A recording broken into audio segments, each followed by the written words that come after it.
Jackson County voters finally deliver their verdict on Frank White. Something that you might recognize, you're out. We look at what happens now. Plus, the Missouri governor says yes to President Trump ordering National Guard troops to assist ICE in a new statewide deportation program.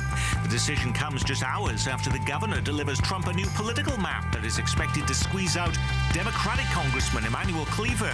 Also this half hour, how are local World Cup leaders reacting to the president's threat to move the World Cup out of cities with high crime rates. If I think it isn't safe, we're moving into a different city. Also this half hour, a federal government shutdown closes the Truman Library and Museum. What other impact will it have on us right here in Kansas City? Those stories and the rest of the week's news straight ahead. Week in Review is made possible through the generous support of Dave and Jamie Cummings, Bob and Marlise Gorley, the Courtney S. Turner Charitable Trust, John H. Mize, and Bank of America N.A. co-trustees. The Francis Family Foundation through the discretionary fund of David and Janice Francis. And by viewers like you. Thank you. Hello and welcome. I'm Nick Haynes. Glad to be with you again on our weekly journey through the week's most impactful, confusing and downright head-scratching local news stories. It's been a monumental week, and to unpack it all for us is KMBC 9 news anchor Chris Ketz, from our Metro's newest newspaper, Next Page KC, Eric Wesson, tracking the region's top political stories for KCUR News, Brian Ellison, and former Star reporter and editorial writer Dave Helling. Now, voters finally delivered their verdict this week on Jackson County Executive Frank White, who I should point out was still sounding remarkably optimistic hours before the polling stations opened. I really believe they do have confidence in me doing this job after 10 years, and I feel good about the work that we've done here over the last 10 years. 88% yes, 11% no.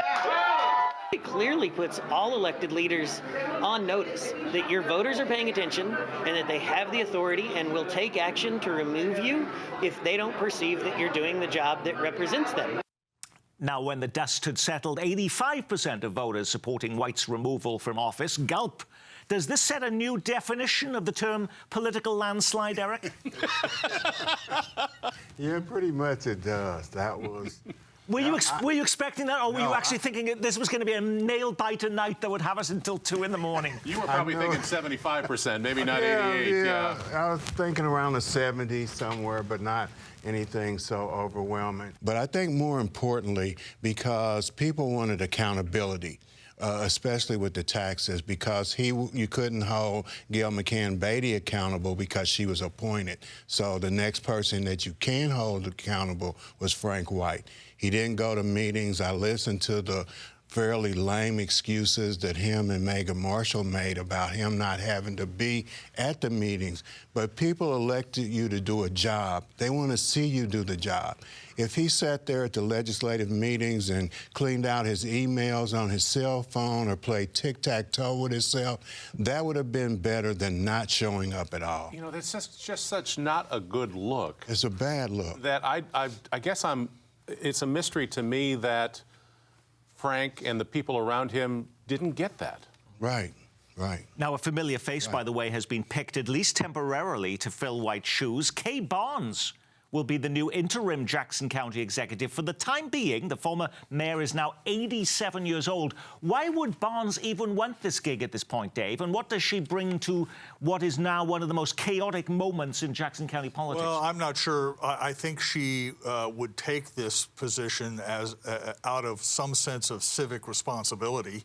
To pour oil on the troubled waters that is the Jackson County Courthouse. She won't be there for long, up to 30 days, but more likely 2, maybe 3 weeks, giving the legislature some time to pick the person who will serve out the remainder of Frank White's term in 20 Why her, though?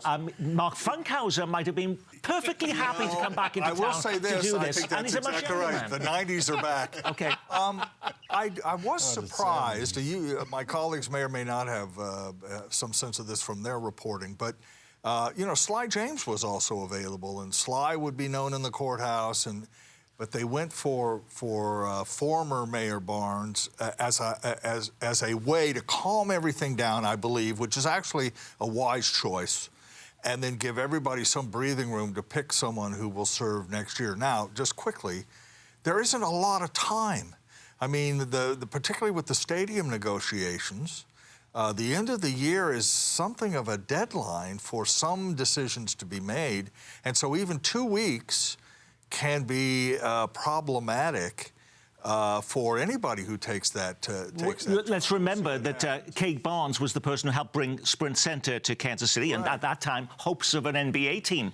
Couldn't she seal a deal with the teams, even if she's there in a very short period of time, or is that beyond her temporary duties? I think it was very unlikely that this is anything more than a caretaker term for a few weeks. Having said that, I think that's not inconsequential, that she does bring this sort of steady hand, this perception of stability, and also the fact that she has not been involved in the political machinations of Jackson County over the past year. As it has grown increasingly more turbulent, she has not been on that scene, and I think that is definitely to the county's advantage over this next month of jockeying for the longer-term replacement position.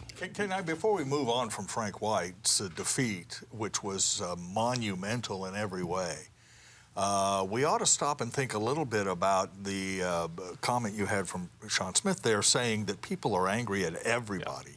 And that, I think, came through clearly. Now, Frank White didn't go to meetings. I'm not sure if he had gone to every meeting, the outcome would have been appreciably different. The anger over appraisals in Jackson County is also monumental, and he acted as if it was a fly he needed to brush off his shoulder.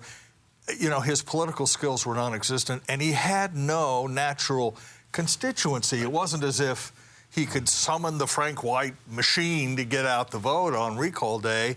He had to rely on his personality and his name and his history, and in the end, it was virtually worthless. And he never, he never got out in front of this dumpster fire. Only at the very end, when he appeared on every single TV station. Cast and it was over. Yeah, And a lot of people that I talked to at church and calling the paper, fussing and complaining, they all had the same comment. They've seen him more now since the recall process that they've seen him throughout his entire term. Just before the election, he did a plead to the Missouri Court of Appeals to say this was an unlawful election. They batted that out of the way. The election took place. Does he have any more legal maneuvers up his sleeve to try and circumvent this election? No, because it's Missouri Supreme Court. They refused. They turned down the writ of certiorari. So he's just, packing boxes now. I don't think he has a legal ground. And he ought to resign now. I mean, because he's still in the office, and he could be he's until still meeting with people. Because the election hasn't been certified and won't be until next week, so he's still in the office. And let's just for a minute do a thought experiment. What if the court did throw out the results? Would you want to sit in his chair knowing that 85% of the people in the county voted you out? I mean, the message could not have been clearer, Frank White. It is time to go, and I think he would do something to save a little bit of his reputation if he were to say in this week or early next, you know what, the voters have spoken, another couple of days isn't going to make a difference. Mayor Quinton Lucas offered some complimentary remarks about the Jackson County executive after the results of the election, and he wished White well on, quote, the next phase of his journey. What is the next phase of his journey, Eric? I think packing his office up. I don't know. He could be running for Congress, Brian. I mean, Catherine Shields, the former Jackson County executive, ended up on the city council. If only that redistricting plan hadn't gone through. But no, I think this is probably the last political chapter for Frank White. I think he still is a beloved figure in terms of his baseball history. I think he could make a name for himself doing charitable appearances in town, but I think his political career is over. Don't, by the way, skip the observation that Quinton Lucas might be a candidate for county executive. His term ends as mayor. There's a lot of chatter about him running for the House, but he would be a viable candidate for county executive next year. And so his involvement in saying goodbye to Frank White might tell us something. And he could run for the job without having to give up his. Correct, although he's got to give it up anyway in 2027, so it would be a logical next step. And he could be, there is no term limit for county executive, so he could be county executive for 25 years if he wanted. And how many times have I said that in this same seat? You sure did. But there were some other women that were in the hat to take the position that Kay Barnes took. I just think they just didn't want to be a part of it. And Kay, does have some relationship in the community, so I think that she was a good choice. the final take-home is, for the next few days, Jackson County Executive Frank White is still the man in charge of Jackson County. Believe it or not, there are other news stories. Many of Kansas City's 30,000 federal workers could find themselves furloughed without pay this week as the federal government shuts down for the first time since 2018. That shutdown lasted 35 days, the longest in history. Early reports suggested that benefits would be delayed, air traffic disrupted, national parks shuttered, and federal food inspections halted. None of that has happened quite yet. In fact, other than the closure of the Truman Museum and Independence, are we noticing any change here in Kansas City, Chris? Nothing significant right now other than what you pointed out. But I do think over time, and I have a feeling, at the risk of being wrong, and God knows I've been wrong before, but I have a feeling this one's going to last a while. And I think you talk to a lot of federal employees, and aside from just being furloughed, I think there is a greater concern that they're going to be laid off, that the president and the administration will follow through with some of those threats later on. What's interesting about that, though, Chris, is that it sounds like the president intends to use that as sort of a weapon to attack democratic states. And this might be one of the rare occasions where Kansas City does not suffer because of its position with the Trump administration, because Missouri is such a solidly red state. And it might be that federal workers in our region end up not being targeted, Missouri and Kansas for that matter. But the fear's out there. It is. Yep. And it can't be a quick solution because the House is out of session, in fact, not returning at least until Monday. Well, unless the Senate just picks up the already passed House bill and approves it, and then this crisis would be over. Let's be sure, though, that in the middle of our discussion of not being really a visible problem, that we think a little bit about the federal employees themselves, who the essential ones have to go without a paycheck and work without a check. That could be a problem if this goes on for a couple of weeks. They have mortgages and rent and other things to pay. There may be layoffs.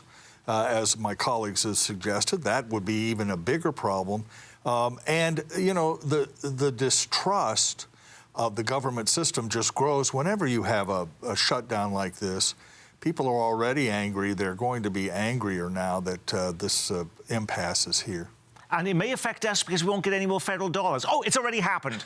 So we don't have to worry about that one, at least not now. Leaders of Kansas City's World Cup never know what to expect next. They just got a new reason to panic after President Trump just announced he will move World Cup games from host cities if the city is deemed too dangerous or unsafe.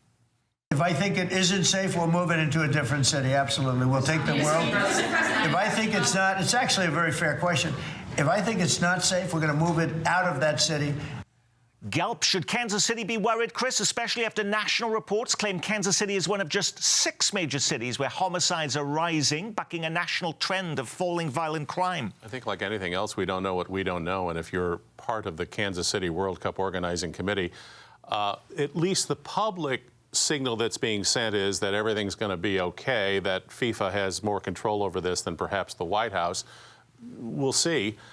With this White House, you never know, but I have to think that privately they're worried about that. They're worried about funding. They're worried about an awful lot of things. There's an awful lot of time between now and next summer. Even if it's just talk, though, Eric, does this force local officials to try and redouble their efforts on the crime issue and at least be seen to be doing more?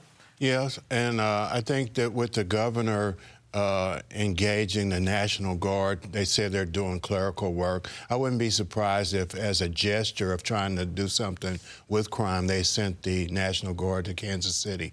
But I think that FIFA has a lot more control over it than the president, as Chris said. But also the Hunt family. The Hunt family was very instrumental in bringing the World Cup here. You have them making substantial donations to the Republican Party. And Harrison Buckner, the Chiefs field goal kicker, was at the White House. He's a part of some team that the president has put together for athletes. So I think Kansas City is safe right now. Okay, well, you mentioned the National Guard. Did you see this one coming? Missouri Governor Mike Kehoe just said yes to the Trump administration, authorizing the calling up of the state National Guard to work with ICE agents on a comprehensive new statewide deportation program. What will the state's National Guard troops do, Brian, and do you know where they will go? Well, what we have been told is that they will function in mostly clerical responsibilities, administrative things, desk jobs, more or less, working on logistics, perhaps. I don't think we know exactly where they'll be stationed, but the governor has been very clear that those troops will remain under his control, even though they're being called up by the federal government. The sign-up, though, is for a year. So that's a lot of time for orders to change. It also takes us, as you've mentioned, into the World Cup season. Yeah, deportations in Missouri are not the issue that they are in some other states. The amount of illegal immigration into the state of Missouri is just not as high as it is in, say, Kansas, for example, where the meatpacking plants use a lot of immigrant labor or have in the past. So a lot of this continues to be performative. We were just talking about the World Cup and what the president might do about maybe sending troops or helping in Kansas City. The fact is the governor runs the Kansas City Police Department. It would be more embarrassing to him in some ways than it would be to the mayor if this continues. So I think a lot of this is performance. It's just performance. It's for the headlines and for the TV news reports. It isn't for the substance of the problem in the state. Now, in a week in which National Guard troops finally arrived on the ground in Memphis as part of a Trump administration crime crackdown, and the president says Portland is next, Missouri U.S. Senator Eric Schmitt is questioning whether a similar deployment might help Kansas City. Schmitt teased that possibility during a Judiciary Committee hearing on Capitol Hill this week. The numbers don't lie. In the District of Columbia, there's been a reduction of 53% in homicides, 57% in robberies, 75% in carjackings. What lessons can be learned sort of at scale in D.C. and places like Kansas City, for example, that has a high crime rate and a sort of a apologist mayor and a prosecutor that doesn't want to prosecute violent criminals? Guess what? You can reduce crime in 7 days. That's what we saw in the District of Columbia. We saw federal agents surge in. We saw the National Guard taking posts in these neighborhoods. And we saw a prosecutor who took all of our arrests seriously. And within the first week, there was a remarkable night and day difference. And a morale boost, I'm sure, for your officers, too, right, when there's actually a police presence and prosecutions. Thank you. Now, remember, this is not any old senator speaking here. Schmitt is a close political confidant of the president, right? Yeah, I think that was a pretty remarkable display from a Missouri senator to sort of effectively sell one of his major cities down the river, the most populous city in his state. I think the fact that the reference was made to crime rates in Kansas City, which actually have been on the decline overall over the last several years, the reference to the prosecutor not prosecuting when there's actually a new prosecutor in office who has committed to more prosecutions. It's pretty interesting. What I don't think we know yet is what the long-term impact of those troops in Washington, D.C. will be, and I think there would be a lot of opposition, even from many Republicans who control the government in Missouri, if a similar move were made. We are very concerned in Kansas City about how we're perceived by the rest of the country, and all of this playing out on the national stage, Chris. But I think with Senator Schmitt's comments, we just saw what that narrative's going to look like. Yes, the governor and the state run the police board in Kansas City, Missouri, but the focus is going to be on the mayor and the prosecutor if, in fact, this happens one of these days. Eric. My daughter and son-in-law live in D.C., and one of the things that they say the reason why crime is down is because nobody goes out because everybody's afraid. The restaurant business is suffering. Small businesses are suffering because people are afraid to go out and interact with the National Guard. One of the things that I thought was puzzling when watching him before the committee speaking was that he knew where Kansas City was. I've never seen him in any of his political campaigns coming to Kansas City, so that was kind of interesting to me for him to be able to make a statement like that. And the other thing to keep in mind is he was the Attorney General in the state of Missouri before he was in the U.S. Senate and did virtually nothing to solve the crime problem in Kansas City at that point. So, it cannot go unnoticed that the mayor is African-American and the prosecutor is African-American in Kansas City. And so in some ways that's an easier target for someone like Eric Schmitt. So I think it was, as Brian suggests, really selling the city down the river instead of constructively working to solve a problem that I think we all agree needs attention. In a private ceremony on Sunday, the Missouri governor finally signed into law a new Missouri political map that could force Kansas City Democratic Congressman Emanuel Cleaver out of his long-held seat. Now, we've talked about this for weeks. No one doubted that the governor would sign this, but did we expect within hours of putting pen to paper the Democratic National Committee would commit major cash, staff, and what it claims is its 41,000 volunteer team to put a referendum on the ballot to overturn the map, Brian? Brian? I was confused by that 41,000 number. That would mean that each of those volunteers only had to gather 3 signatures. But perhaps that's what will happen. Look, there's going to be a major effort. I think this only confirmed what we suspected, which was that there will be a major nationally funded effort to stop these redistricting efforts at the state level.